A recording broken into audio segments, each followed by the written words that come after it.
Meet our lead, a total beast of an S-rank hunter. This is Akabani Maguru. He hit the top tier of power despite being stuck in the jobless class. His goal: use the ultimate reward to wipe every dungeon off the face of Earth. He joined a guild to fight with allies, hoping they would have his back. He just wanted to protect his sister and get back home in one piece. That is what we thought anyway, but this world, it is brutal to the kind. It is sickening. I want to see these backstabbers pay for what they did. 5 days before the truth shattered everything, high in a massive sky dungeon. Floating right over Tokyo, Maguru showed the world why he is a legend. He pulled his blade from a void portal and moved like lightning. Charging toward a massive serpent, he used his speed to scale the beast. Eye to eye with the monster, he gathered chaotic purple energy in his palm.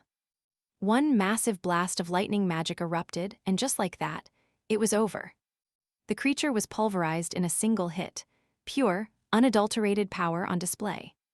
His guild went wild celebrating, and his beloved sister Kana rushed to his side. She was his rock, but his insane strength, it was born from a blood promise. 3 years ago, everything changed. His parents gave their lives to save him. They held back a pack of wolves so their children could get away. Hearing his father's final shout, he grabbed Kana and ran without looking back. He took on the burden of her survival. Whatever it takes, he protects her. He ran until his lungs burned. From that day, she became his entire world. He would never be alone because she was there. That is why he fights. He thanked his guild for the help. Later, they set up camp to rest. They discussed why the monsters on the lower floors had suddenly vanished lately. The dungeon rations tasted like trash, no matter how hungry our hero was. Still, Maguru stayed positive. He needed the nutrients to keep his strength up. He knew once this dungeon was cleared, they could finally live normally. The fighting would end, and their deepest wishes would finally be granted. His wish: to wipe out every single dungeon in the world for good. His guild mates listened closely. They seemed moved by his noble vision. 2 weeks in and they finally reached the peak. The boss was waiting. A massive, terrifying red dragon loomed over them, ready to burn it all. It unleashed a sea of fire, but the guild held their ground together. They moved as one, surrounding the beast just like they had practiced. Maguru spotted an opening. Some of the dragon's scales were cracked and falling. He targeted the weak spot, but the dragon's tail whipped around like a club. The impact sent him flying. Luckily, his sister was there to heal him. He was almost out for the count, but her magic saved his life. He told the rear guard to blind the beast while others hit the neck.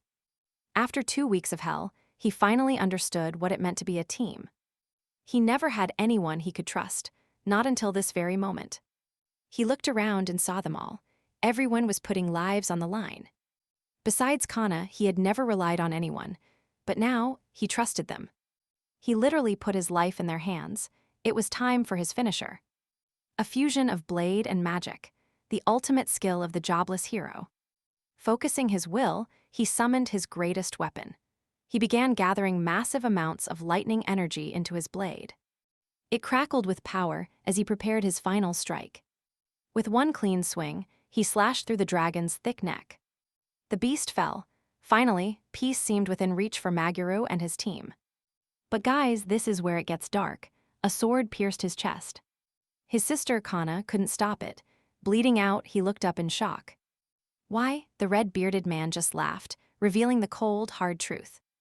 They were never friends. Their goals were just way too different.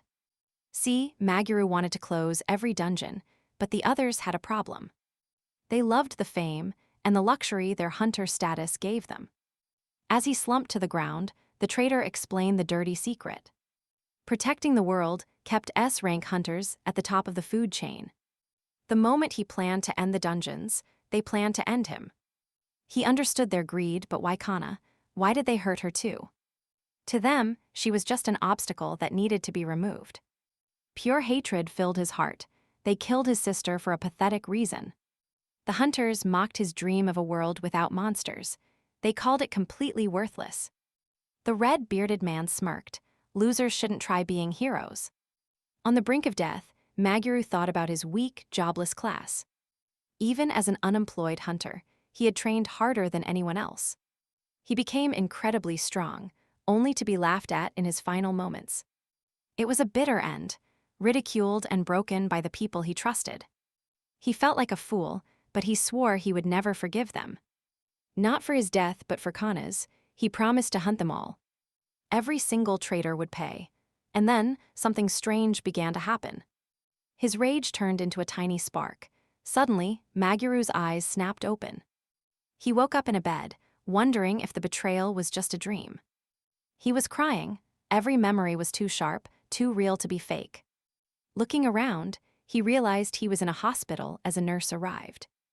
This is where it gets wild. He was in a guy named Izumi's body. The doctor told him to take it easy for the next week. Maguru was confused. His body was different and his wounds were all gone. Why was he back, and why did he look like a totally different person? Then he sought her. Kana was there, calling him by his real name. He was so happy. Somehow, his sister was alive and she recognized him. Kana explained everything. They had been reborn hundreds of years in the future. She looked exactly like before, but her memories of the past were gone.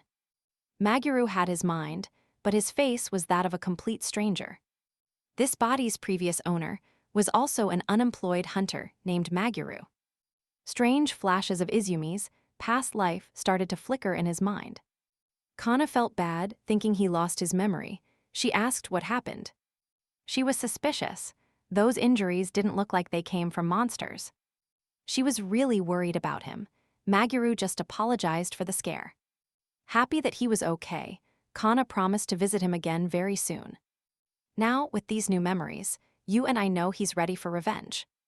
All right, you and I are witnessing Maguru face a harsh reality after clearing that massive sky dungeon. The other 5 heroes made a selfish wish to become masters. Now, every one of them controls their own dungeon and has become a deadly enemy to all of humanity. Only Muru and Kana still wanted peace. These 6 heroes achieved eternal life by choosing to become dungeon masters, which kept them alive even hundreds of years after the original event took place. Consumed by a burning hatred, Muru swore he would never forgive their betrayal. A few days later, Muru started wondering about the best way to reach those dungeons. His sister thought it was completely absurd that he wanted to fight right after leaving the hospital. However, after everything that happened, he needed to get strong fast to survive this dangerous world. Eliminating those 6 heroes, who were now powerful dungeon masters, could not be done with ordinary strength.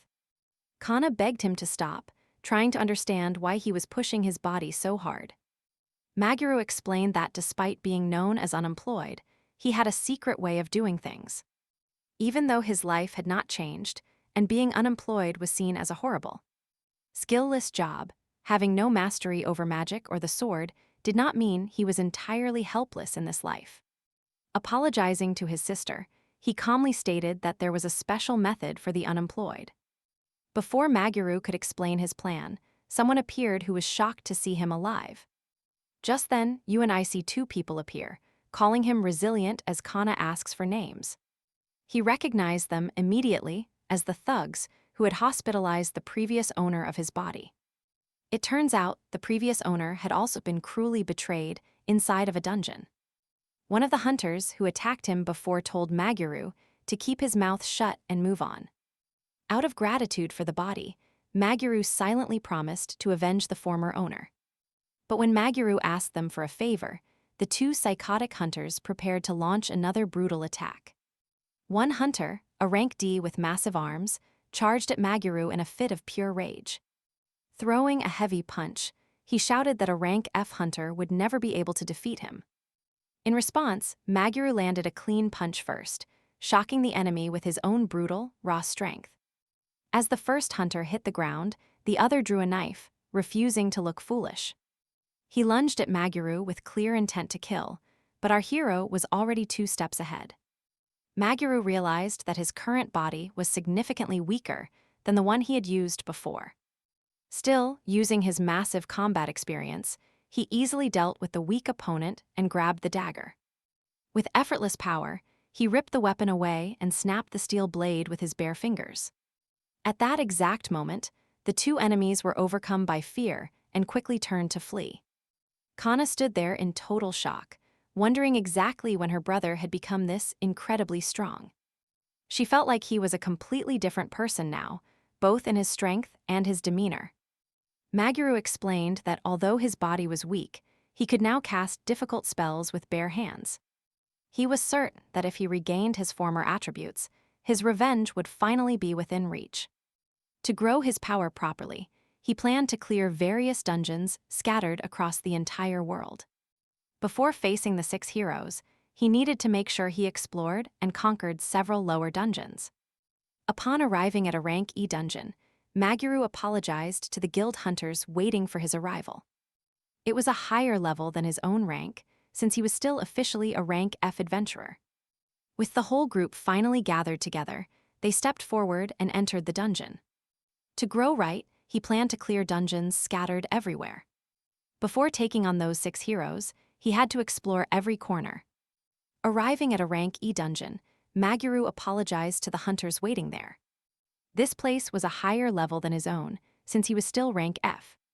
Once everyone gathered, the whole group finally stepped inside the dark dungeon.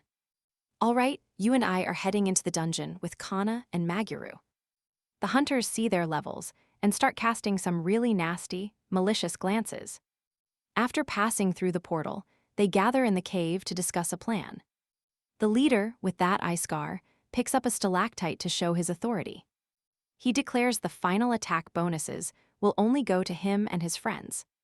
Arrogance practically drips off him as he dares anyone to try and oppose him. As he starts talking formation, Maguru suddenly interrupts him with a sharp question. Why should not the experience be split between the entire team? Fair point. Kana hates the drama, but Maguru insists he wants those bonuses for himself too.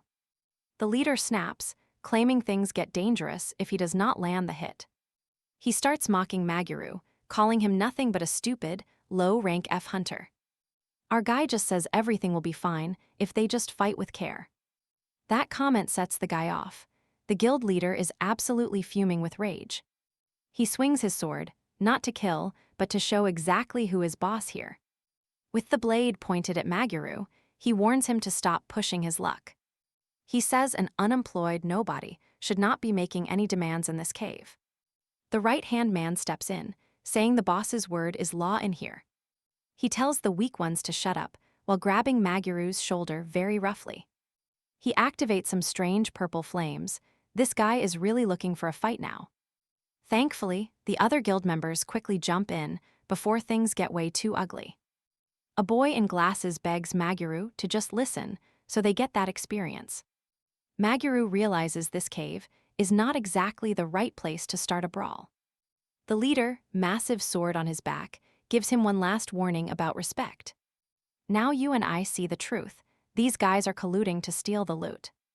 Maguru notices the treasures are way different from what the association usually gives out. They are just hunting for raw materials. These people are driven by total greed. He concludes they are selfish.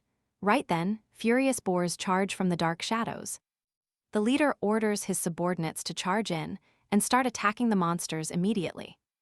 The lower-level hunters rush forward, looking pretty clumsy as they engage the enemies.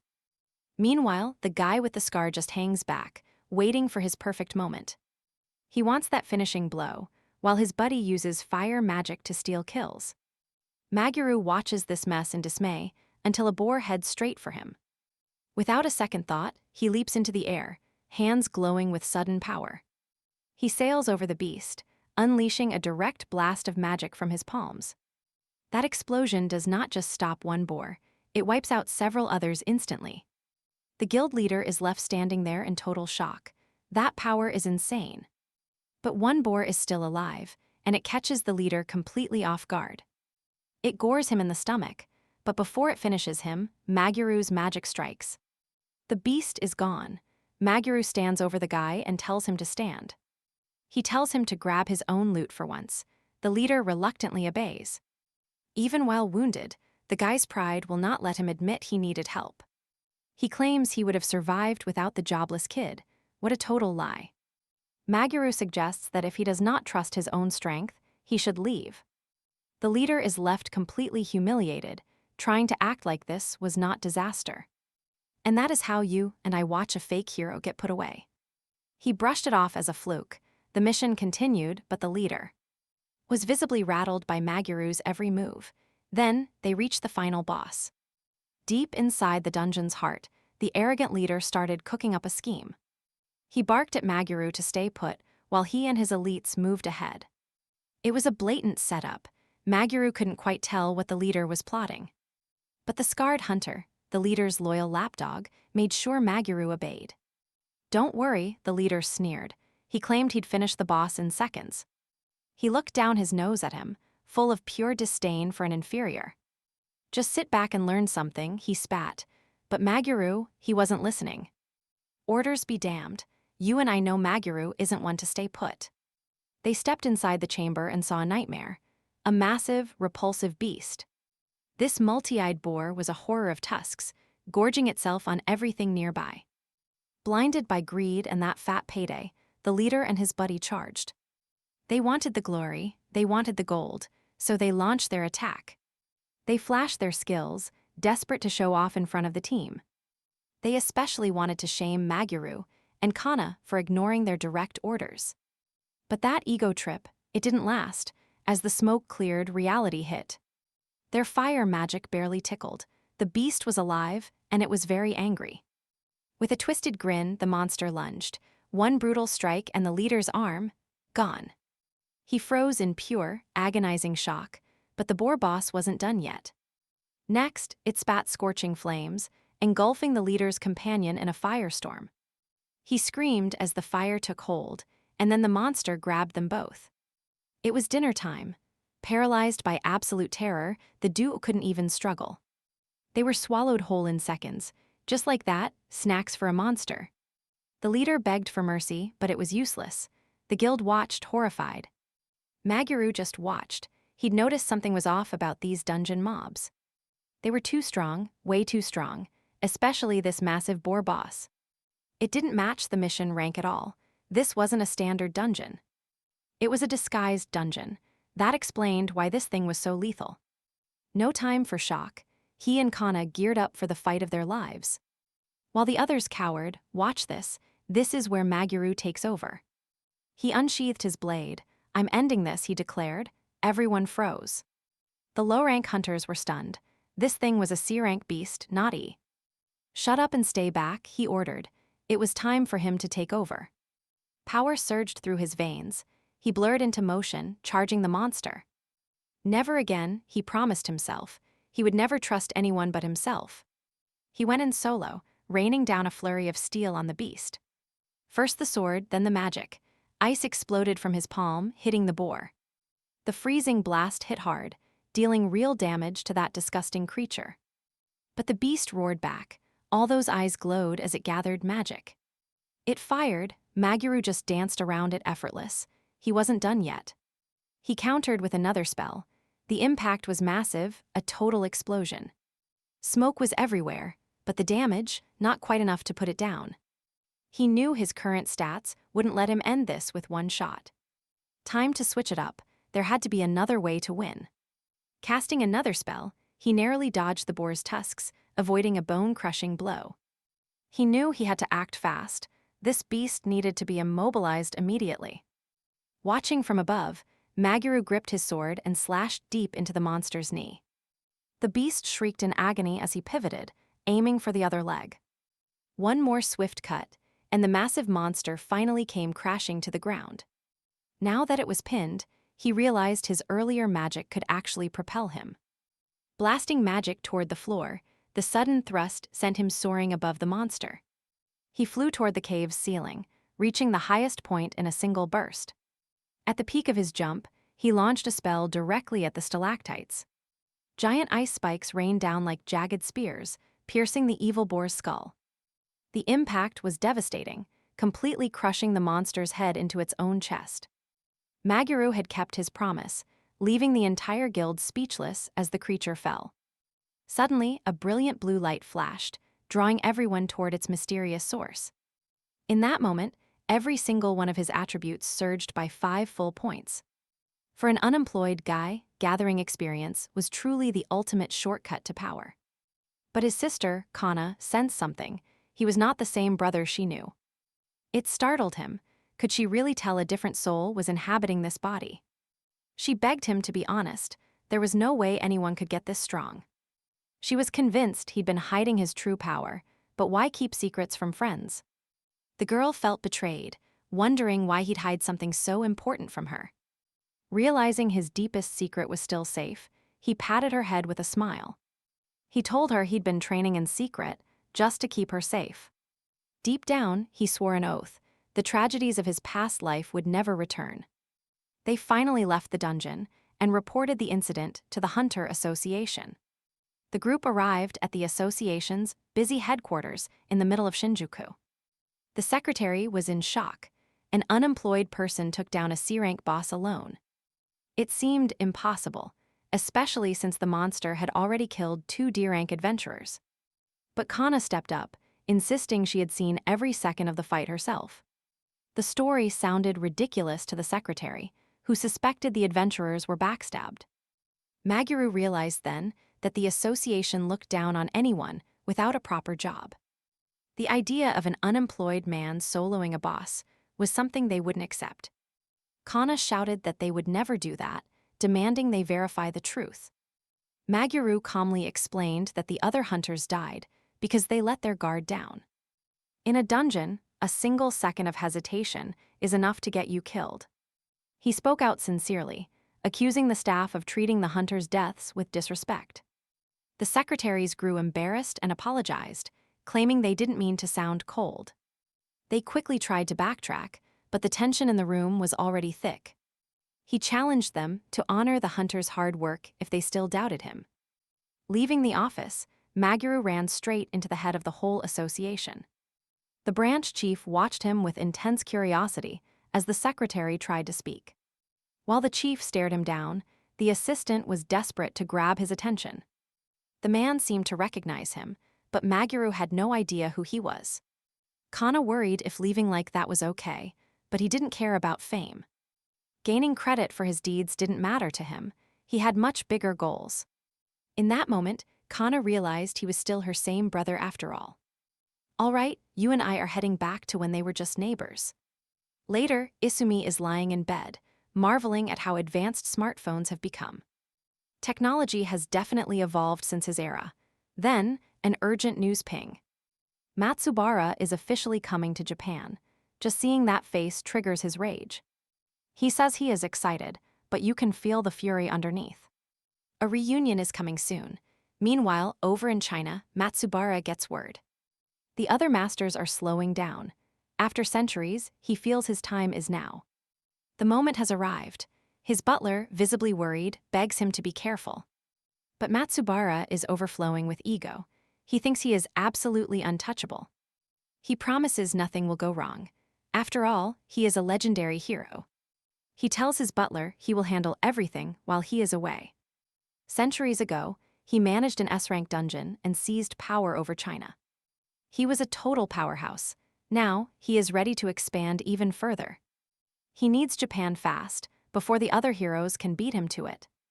Already in his car, he barks orders to mobilize his troops immediately.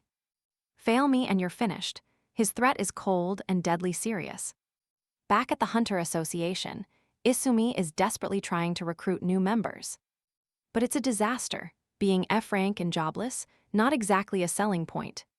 It's a tough situation. As an adventurer, his options are basically zero. He's forced to clear dungeons to gain status, no matter how dangerous it gets. He needs to escape F-rank. His sister Kana, though, she's got questions. How can he rank up if no one will give him a mission? As she complains about the hypocrisy, the branch chief suddenly makes an appearance. He hears their gripes and actually shows a surprising amount of understanding. He apologizes for the rudeness and tells them about a special test. There's a secret exam Isumi can take to increase his level instantly. Every month, a skill test is held deep in an underground facility. Pass it and you rank up fast, but it's known for being brutal. Let's see if Maguru can actually pull this off, shall we? If he fails, he can just try again or rank up normally later. The pass rate is tiny, but there are literally zero downsides to trying. Isumi decides to take the gamble, but even the staff is questioning it. Why recommend a test that practically nobody has ever passed in history? The chief is confident. He believes Isumi could be the very first to succeed. 3 days later, Isumi and a group of hunters head underground. The rules are simple. Just defeat the monsters that spawn in the room. Seems easy, but these monsters are fueled by pure dungeon mana stones. They feel every hit, but they won't die from just one fatal blow. You have to completely crush them until they vanish into thin air. The instructor finishes the brief and asks who wants to go first. Right then, a guy in heavy armor steps up to show his stuff. He approaches the magic stone, and a massive blue snake lunges out. The knight roars, swinging his sword with everything he's got. He's so confident. He's expecting a clean kill, but those monster scales, they're rock solid. His sword doesn't even leave a scratch. Stick with me, this gets wild. Suddenly, a giant snake lunged and slammed a knight against the stone wall. The other hunters watched in shock as their strongest warrior went down hard. Victory felt impossible. This wasn't just any beast, it was a rank monster. After that, the blind instructor asked if anyone else dared to try. Maguru raised his hand, shocking everyone in the room, especially his sister, Kana. Ignoring the stares, he walked right into the combat room, ready for war. Facing a massive white lion, he didn't hesitate and charged in immediately. At that same moment, the beast prepped a fireball in its mouth. Maguru dodged the blast, but a massive claw came swiping his way right after. Moving with extreme speed, he blocked the lion's massive fangs with his sword. He knew one scratch meant death. This monster was just too strong. But Izumi Maguru knew exactly how to handle this dangerous situation. Without any hesitation, he lunged forward with his blade held high. He landed a perfect cut on the beast's paw, making the lion roar. The beast fired another blast, so Maguru activated his special ocular ability. Now he could see every weak point. That previous dungeon really paid off. His attributes had skyrocketed, allowing him to pull off some truly insane moves. With one swing, he shredded the fire magic, dissipating it with ease. He wiped out the attack like it was absolutely nothing at all. With his boosted speed, he was moving with some seriously surprising agility. As the lion prepped another fireball, Maguru gathered purple magic in his palm. This was the true power of his unique and weirdly overpowered unemployed class. The more his stats grew, the more unstoppable he actually became. He slammed his magic head-on into the lion's fireball with total force. The collision was massive, defeating the beast in a single heartbeat. A huge magical explosion erupted, signaling the end of the test. When the smoke cleared, Izumi Maguru stood there as the clear winner. He finally got his hunter card. His sister was just glowing with pride. She was so happy he passed that incredibly difficult and special exam. Our guy had no idea he was actually the only one to pass. He totally fell for the branch chief's lie about the other candidates. Suddenly, some men in suits and dark glasses approached and recognized him. They told him to come. He had no idea who they were. Terrified, Kana begged him to come back soon. She was really worried. To calm her down, he handed over a talisman and promised to return. His sister didn't want him to go, crying out in pure fear. After a mysterious drive, they reached a very suspicious underground location. They stopped at a heavy door. Inside, Maguru demanded to know why. An old man with a long beard just laughed at his question. He simply told him that the reason really didn't matter anymore. Next, he snaps open a briefcase overflowing with cash, a literal payoff. The old man wants to sponsor Maguru after seeing his skills during the test. Millions of yen sit right there. It is a crazy amount of money. He offers 100 million yen every single month. The catch, be his bodyguard. The old man explains they are part of a massive, secret organization. They handle everything, all kinds of dark or dangerous services. Maguru gets it, no more details until he actually takes the cash. To get his revenge on those 6 heroes, he needs 2 things: time and money. Money is vital for his plan, but Maguru hates being a puppet for anyone. He needs funds desperately, but he will not let anyone control his life. Our hero turns his back. He's walking away. The deal is officially dead. But the door is locked tight. The thugs are not letting him go. Their message: since you said no, you are not leaving here alive. Suddenly, one subordinate lunges. He throws a punch that looks incredibly slow. Maguru sees it coming, but shockingly, the fist still connects with him. It lands squarely on his stomach. The force and accuracy are insane. The goon laughs. This room has almost 0 oxygen for anyone inside. The corridor had air, but this specific spot is a total dead zone. Nobody can breathe here unless they wear one of those magical golden rings. You need a magical golden ring to breathe here. It is a specialized tool. Now our hero understands why they brought him here. He stands up slowly. He's been played. It's a trap, but he's not giving up just yet. His speed is down, but he can still fight. He's not done yet. His enemy calls him a stubborn fool who just does not know when to die. But Maguru isn't listening. He winds up and delivers a massive punch. The room goes silent. Another thug pulls a dagger and rushes at Maguru. With his head spinning, our hero stays back. He plays it smart. He throws a heavy kick to keep the knife wielder away. Pure tactical thinking. Right after the kick, he follows through with a punch. Enemy finished. The last 3 thugs charge in together. They think they have the numbers. Bad move. Maguru wipes out all 3 of them in just a few seconds. The leader is stunned. He didn't think Maguru could take down 6 guys at once. They are outmatched. Then the main thug rips off his shirt, showing huge muscles. He goes full berserker mode. He grabs a giant axe and loses it. Veins bulge as he slams the axe down. Maguru barely dodges to the side. Maguru knows this class: high power but 0 speed or smarts. It is a trade-off: massive strength, but your brain goes on vacation. He remembers a legendary berserker from his past life. This guy, a joke. Maguru actually pities him. He uses the walls to bounce around those heavy blows. Those swings are predictable. A berserker's real weakness is magic resistance. They are weak to spells, perfect for an unemployed class with high mobility. Maguru builds up his energy. It's time to end this fight. He unleashes a massive burst of magic directly at his raging enemy. The blast hits hard. It does huge damage, and the monster finally collapses.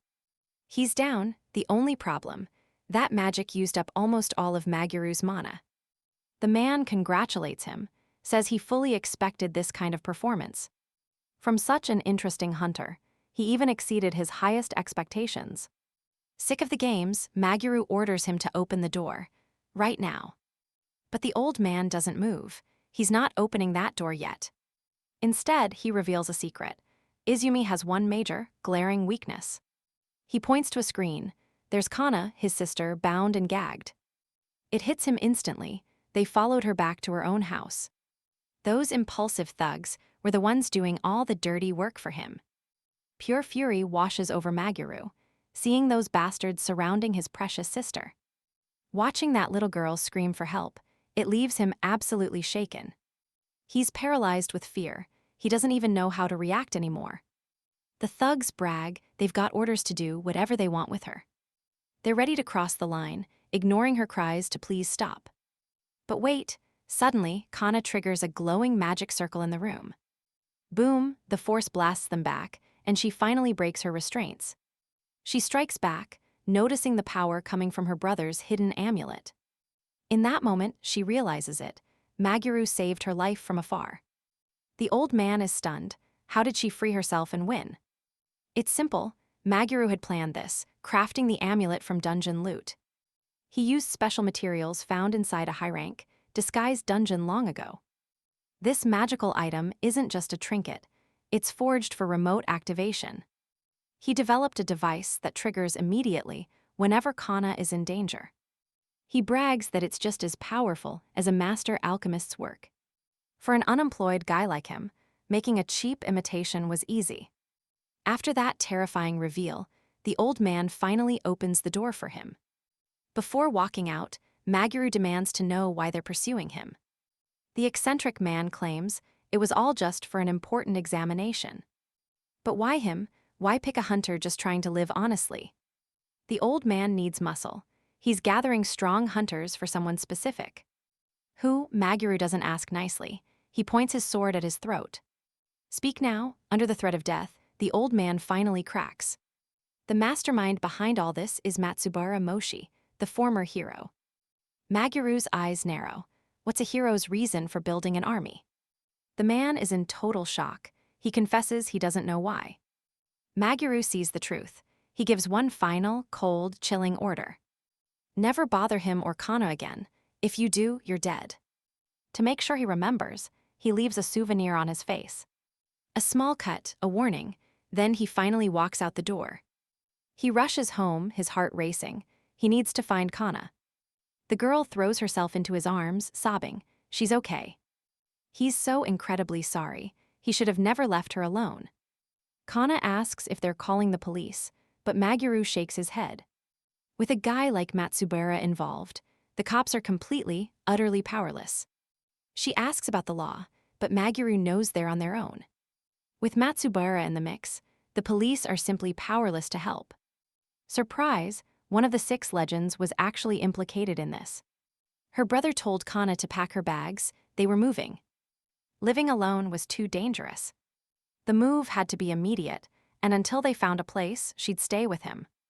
Kana was flustered, but then she mentioned his magic tip. They only had one double bed. Maguru casually assured her there would be no problems at all. Since he cared for her, family living together felt totally natural. Kana didn't mind the proposal, she just wanted to be with him. Meanwhile, at the enemy base, things were getting tense. A former hero just arrived. Matsubara Moshi was absolutely livid. His henchmen had been wiped out completely. The old man knelt in terror, apologizing for failing to recruit the target hunter. Matsubara snapped. He grabbed the old man's hair, demanding answers right now. He needed info. The old man trembled, finally whispering the target's name. The target was Izumi Maguru, a nobody, but that name triggered a memory.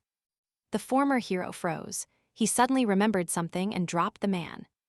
Matsubara, the dungeon master, finally realized exactly who Maguru really was. He recalled rumors of a guy who was insanely strong and totally unemployed.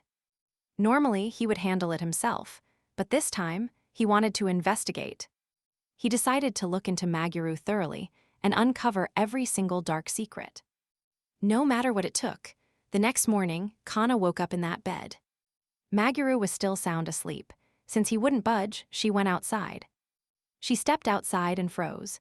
Strange purple magic was swirling in the air. Maguru woke up.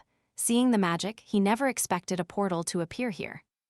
Based on the intensity of the mana, he figured it was rank C. He told Kana to wait in the room, but she wasn't having it. She refused to let him face danger alone. She was sticking by him. After she insisted, Maguru finally gave in and they both entered. Inside, they fought through creatures, clearing them out one by one. But Kana felt bad. She didn't think she was helping at all. That's when Maguru asked her to use abyss magic, a legendary power. It drains enemy stats, but Kana, she was completely unsure of herself. She claimed there was no way she could pull off such magic. Only the legendary hero from 100 years ago had ever mastered it. She was just a simple cleric. The difference felt like an impossible mountain. But Maguru saw right through it. He knew she'd lost her memories. He was determined to help her get those lost memories back, piece by piece. Suddenly, boom, a dog-like monster lunged, catching them both off guard. While Maguru insisted that anyone could master that power, he didn't wait. He trapped the beast with magic and ended it with one brutal kick. Then he told her the secret. Being unemployed meant freedom to do anything. Even if she felt like a weaker version, she still had the potential. Deep down, that abyss magic was still waiting for her to use. She never knew his job was this versatile. She felt truly motivated. Maguru pushed her forward. He said she could do exactly what he does. Still, she doubted herself. She thought he was just someone special. Maguru explained it. All she had to do was imagine the end result. Gather the components. Once etched in your soul, it's yours forever. You won't ever lose it. He promised she had mastered the basics. Now, she just had to take that leap and believe in herself. You and I can see her confidence growing as she gets ready. He'd shown her a trick, no need for one massive spell. Instead, you just stack simple layers on top of each other. Suddenly, Izumi warned his sister that wild dogs were approaching. Kana snapped her eyes open, focused, and unleashed her magic. A green energy ball trapped the dogs. Success at last. Izumi beamed with pride. He immediately offered to teach her. He'd show her how to use strength and adjustment spells. It sounded hard, but she decided to give it a try. Just then, the dungeon's final boss, a giant dog, appeared. It tried to strike, but Izumi nimbly danced aside. Next, Kana learned strength magic, think abyss, but it buffs attributes. She used the spell on Izumi, and the effect was instant. He lit up, moving with incredible speed and power. Charging forward, Izumi slammed his hand down and ignited the ground. Flames climbed the beast, and it was defeated right then. Kana realized she was useful. They were a perfect team. Our guy was totally shocked. Because the battle was much easier than he'd imagined, thanks to her. Contribution, but one thing bothered him, her attributes didn't increase. This should have happened after clearing, but it just didn't. Look at this, a swirling portal of energy appeared before them. Kana was confused, but he knew it was a double dungeon. This rare phenomenon means there's a dungeon inside another. He explained that the mana here was denser and deadlier. Because the energy was thicker, the monsters were much stronger. It was a rank B zone, no rewards without clearing. To Kana, a rank B dungeon was like a meteor disaster. She begged him to leave, it was just too dangerous. But Izumi was confident, he trusted in the buffs she provided. He believed they were capable of facing that second dungeon. He entered the portal, but then the unexpected happened. A crater opened between them, leaving Izumi panicking for her. He reached for her as massive rocks started falling down.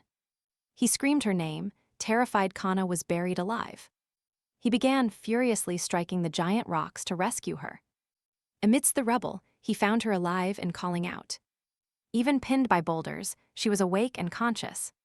He moved fast, pulling her out from under the wreckage. Adjustment magic saved her, though it had been absolutely terrifying. They shared a relieved hug. He felt immensely relieved.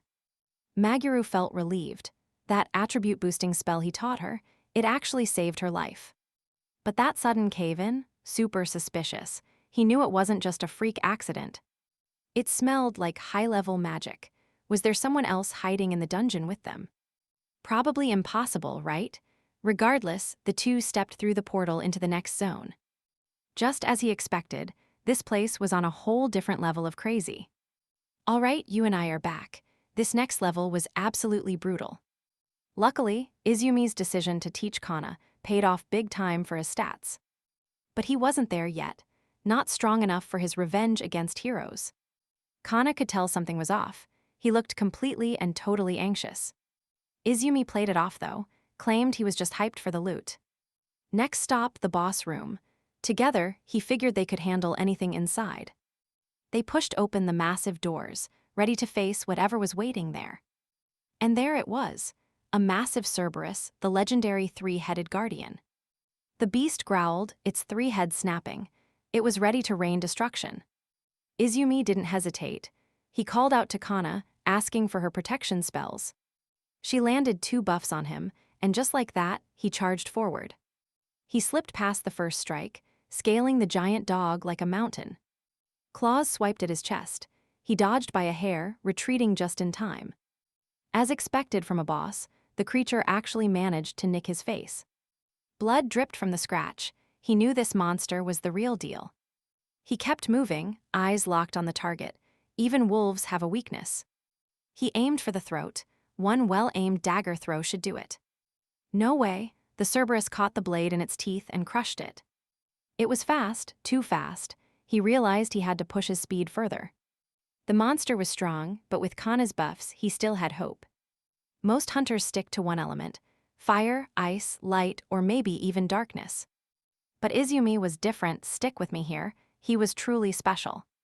He had them all, every single element was his to command. Mana surged through his veins, glowing with the power of every natural element. He charged back in, the Cerberus lashed out, but he was too quick. By grinding earth and wind together, he sparked something new, pure plasma energy. 2 flashing strikes. The plasma blades cut through the air with terrifying force. Clean cuts, all 3 heads were sent flying in a single, epic blow. The dungeon boss collapsed. Just like that, the beast was finally dead. Level up, his stats skyrocketed, and he grabbed the reward card. It was a pass for unlimited runs in any rank C dungeon. He brushed it off as a scratch while hiding the card from Kana.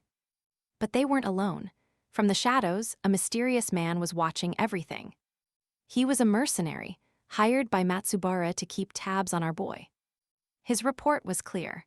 Izumi was way more dangerous than they initially thought. This wasn't some lucky break. He had cleared a hero-level double dungeon. No ordinary guy with no job should be able to walk out alive. The mercenary could see it. This kid had seen some serious combat before. He was sure the boy would hit rank A in no time. But everyone has a weakness, and the mercenary finally found his secret flaw. If they used it, he'd be weaker than a lowly rank E hunter. Matsubara smiled.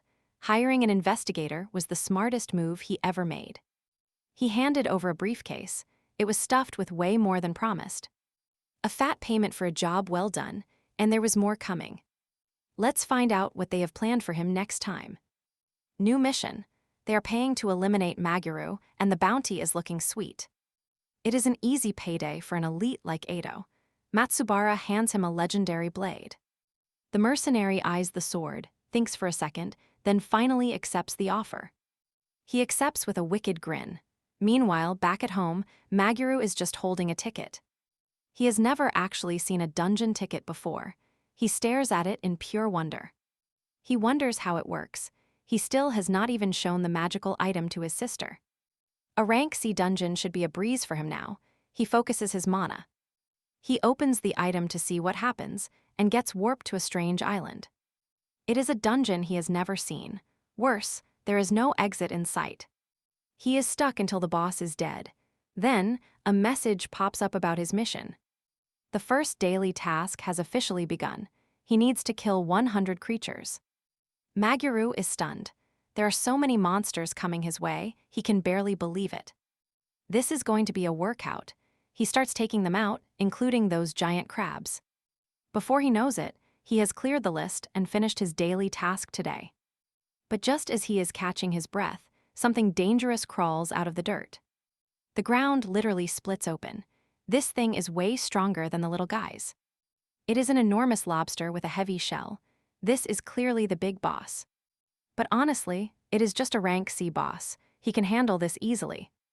Maguru charges up his fire magic, ready to end this fight in one single shot. He launches a massive whirlwind of flame that absolutely blows the lobster to pieces. He gets another ticket and a potion that heals his entire body instantly.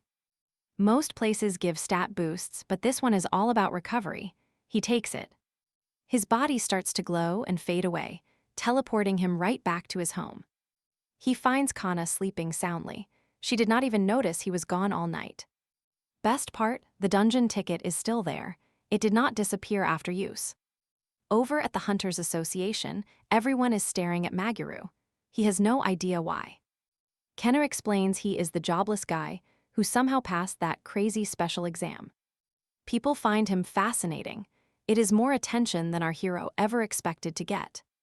The 2 siblings get a special order: find Saito and enter a dungeon together. Saito is actually looking for him. The receptionist thinks he stood out during the test. Maguru accepts the job since Saito wants to talk. He is curious what is on his mind. After a bit, Maguru finally meets with Saito.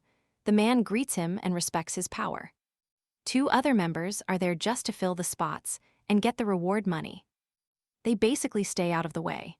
Maguru and Saito fight side by side instead. It is an epic display of strength as they tear through the dungeon monsters together.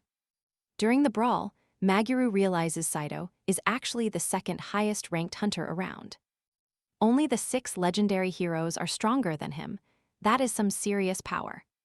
Just then, a lizard tries to sneak up on him. Maguru does not even flinch. He incinerates the monster on the spot. Saito is watching closely, taking it all in. He confirms everything people were saying.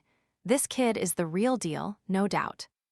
Now that he is seeing it up close, he truly understands Maguru's magic level. Saito gets a creepy look on his face. He realizes Maguru could solo this dungeon. He tells Maguru that the rest of the team will just handle the loot instead. They will stay in the shadows while he works. Maguru is totally confused by it. He just does not see Saito's true side yet. Maguru felt grateful. That experience bonus for having an A-rank hero around was a huge help. But while fighting those dungeon monsters, he asked why Saito even wanted him on the team. Saito just gave a chilling smile, pulled out a special sword, and moved with terrifying speed. Without any warning, he lunged straight for our protagonist. The betrayal was cold and sudden. Saito revealed the truth.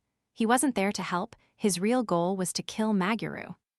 Our hero's reflexes were sharp. He dodged just in time, escaping what should have been a fatal blow. The rest of the party stood there in total shock. They couldn't believe their leader's actions. Saito didn't hesitate. He coldly ordered everyone to stay silent or face the same fate. Then he slashed one of their legs. He regretted not getting rid of these small obstacles first. Without a shred of mercy, he slaughtered the rest of his own party members right there. He didn't have time to waste. Maguru was his real target, and he needed him dead now. With a murderous aura, Saito advanced. Maguru instinctively stepped in front of Kana to protect her. He told her to retreat. This was a battle he had to face completely on his own. Maguru realized how bad this was. He had never been in a duel this serious before. Alone with his enemy, he prepared to strike. He funneled every bit of energy into his fist. He knew this fight was unavoidable. If he wanted his revenge, he had to survive this. With his head held high, he fired a blast of purple magic, causing a massive explosion. But to his horror, the smoke cleared and the villain was still standing there, totally unharmed. Saito calmly lit a cigarette. He explained that he didn't actually hate Maguru at all. He was just following Matsubara's orders. He told Maguru not to hold a grudge about it. Then he moved in. Saito was relentless, delivering a series of precise cuts with his blade. During the duel, he revealed that Matsubara was actually bothered by how strong the boy was getting. Suddenly, Saito vanished into thin air. He reappeared instantly and kicked Maguru right in the stomach. Our hero couldn't anticipate the blow. He hit the ground hard, his body starting to fail. All that fatigue from the journey was finally catching up to him. He was truly weakened. Now he understood. Saito had let him fight all those monsters just to drain his energy. Despite the exhaustion, Maguru refused to give up. He had to stay alive to protect Kana. He wouldn't let the past repeat itself, not this time, not ever again. He focused on the present. Suddenly, an absurd, overwhelming inner power began to awaken within him. He charged with such extreme speed that even Saito started to look genuinely worried for once. Maguru moved like a blur, appearing behind his enemy in the blink of an eye. Surprised, Saito tried to react, but the protagonist was way faster this time around. He landed a brutal punch that knocked the villain down. The tables had finally turned. Saito realized the boy was growing stronger every second, but he had one more trick ready. He had expected this might happen. In a desperate move, he grabbed Kana by force. He pointed his sword right at her neck. He knew Kana was Maguru's one true weakness. He demanded total obedience. If Maguru didn't follow orders, she would be killed right there. Our hero was trapped. If he tried to finish the fight, Kana would die first. On top of that, he was completely exhausted. His mind and body were reaching their limits. He reached for his potion. He decided he had to stake everything on this one shot. If he could get back to his peak, he might be fast enough to save her. He couldn't hesitate. One wrong move and everything he loved would be lost forever. His heart was pounding. The pressure of the situation was almost too much to bear. But he looked at the potion in his hand. This was his final gamble. At his peak, he'd be faster, fast enough to finally end this nightmare. He's stronger than ever. One swig of that yellow potion, and his body moves like lightning. Too fast to track. With one perfect kick, Maguru sends Sato's sword spinning away, disarmed. Then, in a blink, he slips right behind his enemy. Don't underestimate him. He warned Saito that this was a fatal mistake. He's already moving for the kill. Reclaiming the momentum, Maguru fires a magic blast point-blank. Saito's done, total elimination. Kana breathes a sigh of relief, immediately healing the survivors from Saito's brutal attack. They're still breathing barely, but they're alive and they need a hospital right now. Maguru hesitates. Does he leave now, or does he finish this dungeon first? He's looking toward the exit, but clearing this place would be a breeze with that new special sword. It's the one he snatched from his fallen enemy. Earlier, it felt strange, but now. Nothing. He steps into the boss room and finds a massive lizard monster with crystals growing from its skull. He has zero time to waste on this thing. He swings the sword once and splits it clean in two. Victory, and just like that, 50 points added to every single attribute. Our main character, Izumi Maguru, claims the crest of duty. But wait, a bizarre mark just appeared right on his palm. He's left wondering what it actually means. Meanwhile, over at the association, the secretaries are losing it. They can't wrap their heads around the data. The idea that a mere monster took down a hunter like Sato, it makes no sense. Maguru just shrugs it off. Hunters die in dungeons all the time, right? That's his story. After thinking it over, he decides to keep the truth about Saito a secret. He spins a tale that protects the survivors. But the association isn't buying it, not even for a second. Because Saito was a legend, famous for his insane strength and once-in-a-generation talent. He cleared every dungeon solo, a total powerhouse who even dominated the prestigious Dragon Lord Festival. He was the king of hunter versus hunter combat. But the secretary won't let it go, so Maguru turns up the pressure. He intimidates her the moment she suggests someone in the group stabbed Saito in the back. To shut down the accusations for good, Maguru gets in her face. Why even suggest that? Does she really think anyone on this team has the guts to try something that crazy? The secretary crumbles. She apologizes immediately. Honestly, even she knows it sounds impossible. No one there was strong enough to take out a guy like Saito. Except Maguru did it, with that terrifying magic. Now, acting completely drained, Maguru heads out with Kana by his side. But there's a problem. His sister wants to tell the truth, but he stops her cold. Why? Because involving the police would turn this into a massive, complicated disaster. When she asks for the real reason, he just lies. He claims Sato's death was entirely the hunter's own fault. Maguru isn't taking the blame for this. Plus, the dungeon vanished once it was cleared. Zero evidence left behind for the police to find. But the real reason he's hiding everything from the association. He just doesn't want all that annoying, unwanted attention. He's already under the microscope thanks to that promotional exam. He's done. Matsubara was already tracking him. You and I see Maguru just wanting his revenge. He wants to avoid any trouble. Suddenly, a massive headache hits him out of nowhere. Dizziness takes over, leaving poor Kana looking terrified. He has to go to his bed. He tries some medicine. Maguru knows these symptoms aren't just a simple illness. These symptoms are the heavy price of finally crossing the line and killing. He'd never killed anyone before today. Back then, it felt like there was no way. The guilt is physically overwhelming. He realizes now that taking a life has its costs. It's a new reality he must face, especially since the 6 heroes are next. Shortly after, Kana arrives with hot soup. He is too weak for medicine now. He thanks her and eats. Surprisingly, the warm soup starts to help him recover. Feeling healed, he notices Kana hasn't changed. She still has the heart of a hero. He notices Kana hasn't changed. She has the heart of a high-tier healer. He suspects her subconscious applied healing magic to the soup she made for him. Soon, the girl realizes that the fact he killed Sato is really bothering him. She knows he's hurting, so she offers her gentle and heartfelt support. She tells him he was only protecting everyone. It wasn't his fault, really. Maguru doesn't want her to worry, but her support means everything to him.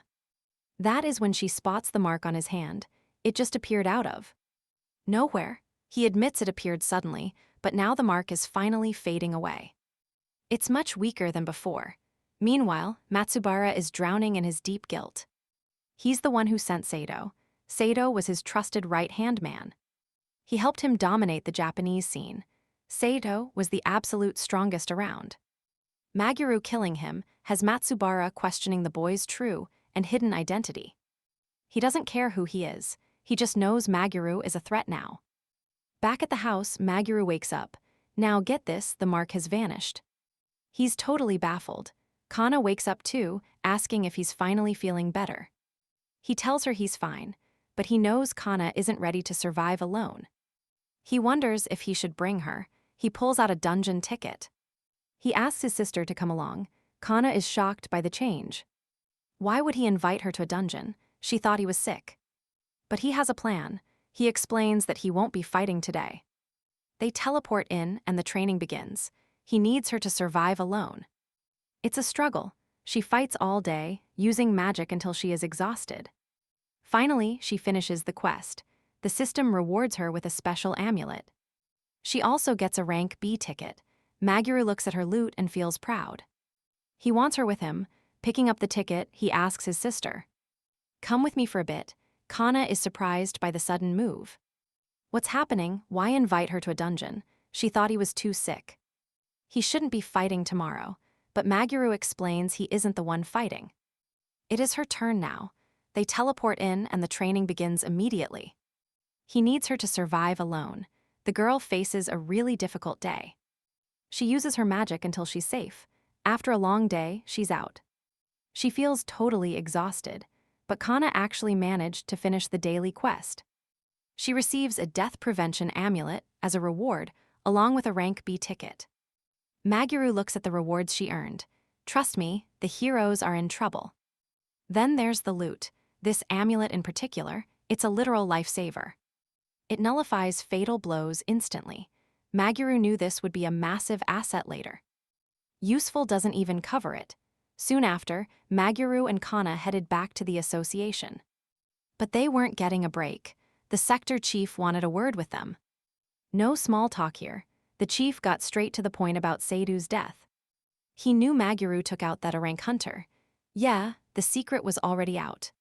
The chief wasn't buying the monster story. Seidu was way too strong for that. Dark rumors were already flying. People were whispering about what actually went down. All signs pointed to our main character. The chief had his eyes locked on Maguru. But he didn't think Maguru was the villain. He suspected Seidu made the first move. It was self-defense. Plus, it proved Maguru's talent defied the entire ranking system. He was strong enough to suppress a huge rank difference. That's virtually unheard of.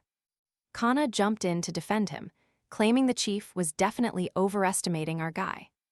He's just a low-class unemployed guy, she argued. No way he could do that. But the chief had a legend for her. Tales of an unemployed hero from centuries ago. He even wondered if Maguru was a reincarnation. Talk about a wild theory, right? Even if he's not, another powerhouse emerging as an unemployed isn't totally impossible. He mused that seeing another powerful unemployed individual wouldn't be that strange. Maguru noticed how shrewd the chief was. He didn't even care Seidu was dead. If Maguru really had that kind of power, the chief had a special request. A mission over in the Shibuya Hunter Association's territory. This was a high-stakes request. They wanted Maguru to help a neighboring association with a serious problem. A new dungeon had emerged. Currently, it was classified as a top-tier threat. It was an A-rank zone. The local association was gathering their absolute strongest. But the local team was nervous. They specifically requested Maguru's unique help. Kana was joining the mission too. She was actually thrilled to be on the team. An A-rank mission usually meant a massive crowd of elite hunters would participate. Maguru promised her she'd be fine. Then, they apologized for keeping everyone waiting. The rest of the team was already there. A group of 3 women greeted them. The knight, Numi Sakuragi, stepped forward to greet the new arrivals. She made it clear she thought they could have handled it themselves. She felt the association's interference was totally unnecessary. The mage Mahara and warrior Omichi disagreed. They were glad for the backup. Numi then told them to stay out of her way before questioning them. She told them to stay out of her way, then demanded their ranks and professions. Kana is a D-rank cleric, while Maguru revealed he's just D-rank and unemployed. Seeing their low ranks, she declared they'd have to rely on her skills alone. She added that Maguru's unemployed status was useless, regardless of his actual talent. Stepping right up to Maguru, Numi leaned in and delivered a cold warning. She made it clear that her skills were the only thing that mattered here. She warned him, if he got distracted in this dungeon, he was gone, eliminated. The mage Mahara, however, thought Nomi was taking her advice way too far. It sounded more like threats.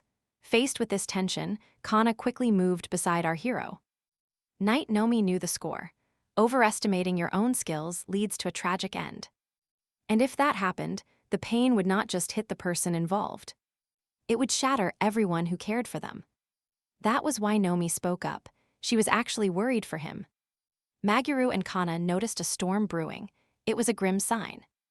Our hero spoke some reassuring words. He encouraged her to keep moving.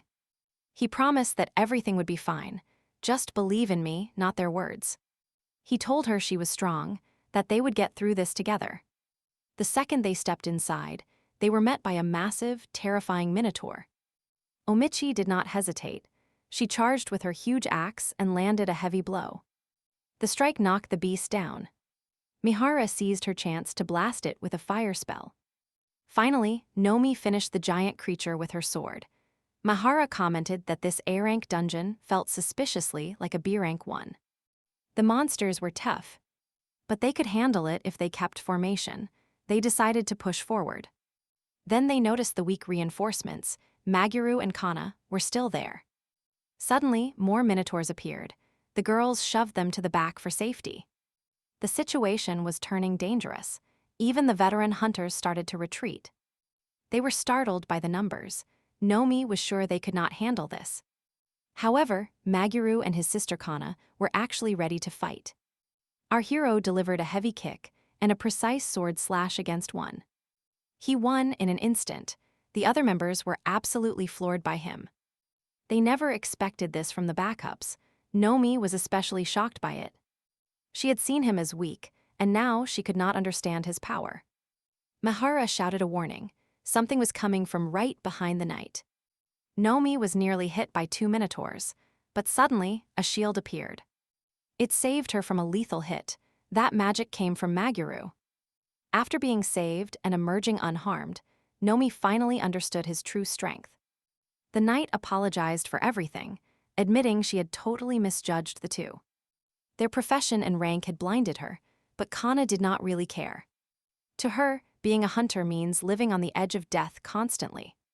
To Maguru, Nomi's earlier bossiness had actually come from a place of kindness. Nozomi turned bright red. It had been years since anyone had praised her. The team finally felt united. They watched their rear and pushed forward. Working together, they aimed for the exit. 2 hours later, Kana's buffs kicked in. Knight Nomi felt stronger than ever. She was tearing through several monsters with ease. Nozomi watched them closely, wondering who they really were. Now, you and I have to see how this team holds up. The path ahead was dark, but they were no longer alone in this. Every step felt certain. Every clash felt like they were getting much closer. Maguru and Kana were leading the way. The reinforcements were now the anchors. Nomi wondered what kind of future awaited them after this long, dark night. Their chemistry was undeniable, but the squad had been battling for far too long. To their shock, the final boss room was still nowhere in sight. It felt weird. We can tell this dungeon of renunciation is a total maze. Nomi, the party knight, started wondering if the layout was actually rigged.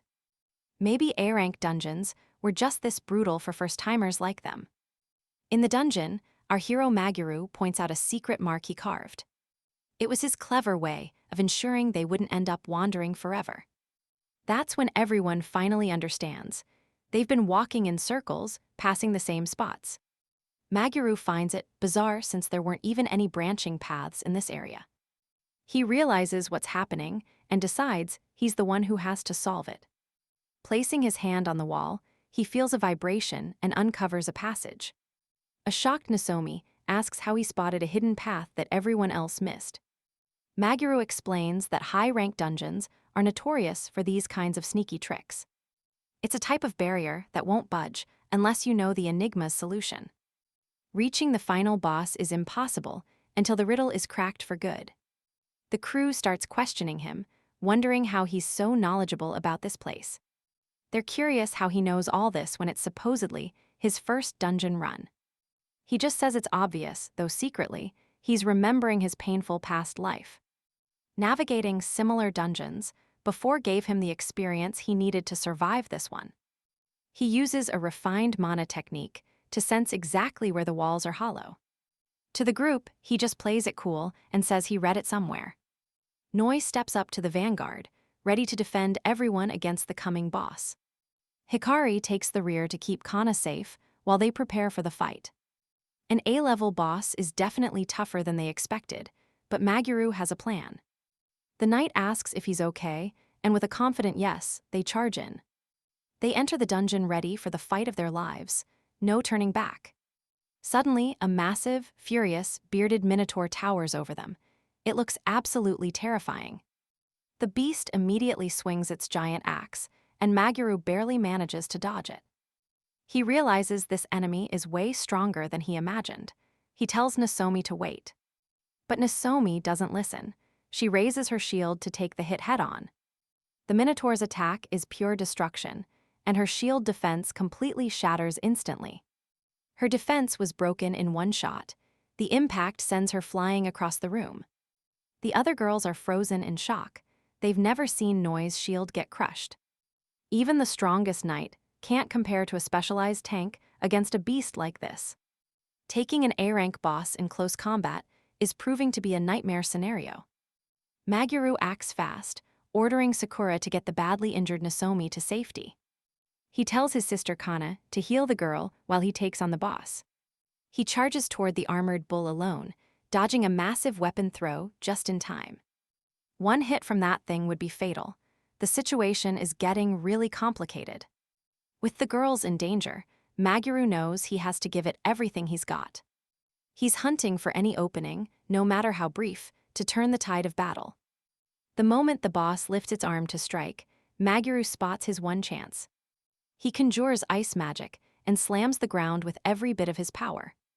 Massive frozen spikes erupt from the floor, skewering the Minotaur where it stands. Right at that moment, the boss lifts its arm, giving Maguru his one chance. He conjures ice magic and strikes the ground with all of his hidden power. Frozen spikes erupt from the earth, dealing massive damage to the beast's armored body. The Minotaur is wounded but stays standing. Maguru notices something very interesting about it. Despite its insane power, the creature's defense seems to be its major weak point. With an agile leap, he dodges a brutal swing and seizes his final moment. He seized the moment, sprinting right up the Minotaur's massive weapon. With a sudden burst, he leaps, coming face to face with the dungeon boss. The beast swings back, but that desperate move just leaves it wide open. Maguru knew he was safe as long as his death prevention amulet held firm. No fatal blows could touch him now. Time to end this right here. He wields Seidu's blade and delivers a crushing top-to-bottom vertical slash. The strike tears through the beast. Finally, Maguru feels a surge of relief. He actually won, barely, but that narrow victory was all he needed. Wait, it is still standing. Its eyes are glowing red with pure hatred. Our hero is stunned. This monster just refuses to go down. The boss lunges forward at high speed, fueled by nothing but rage. Maguru realizes he is at his limit. He cannot take another direct hit. The Minotaur slams its axe down in a fury as Izumi watches closely. The beast is clearly hurting. Maguru knows he can win this through attrition. He will stay unscathed if he keeps distance, but then it strikes. An overwhelming blow comes crashing down, and he barely dodges underneath it. Staring at that giant weapon, he wonders, Can he pull off a combo? Step 1, dodge.